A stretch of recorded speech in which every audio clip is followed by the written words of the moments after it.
The next problem statement is to understand the write mode in files and usage of getchar and putc. So whenever we say getchar, it takes the individual character from the user and checks if it is not equal to EOF. Till that, the contents will be put onto the file pointer, that is on the file name. Now let me execute this code and show you how the contents will be printed onto the file.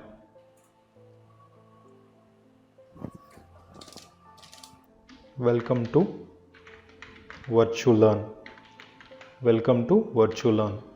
So after entering this input, press Ctrl D. Ctrl D is used to stop reading. Ctrl D is used to stop reading. Now welcome to Virtulearn. This I have typed here, so it will be printed on names.txt file.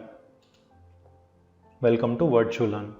So let me execute with one more test case and show you how the contents will be written onto the file, that is the given file in the pointer.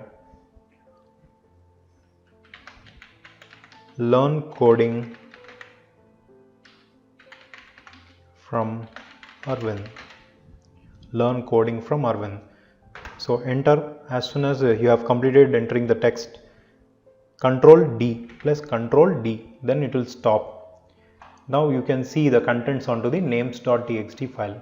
Learn coding from Aravind.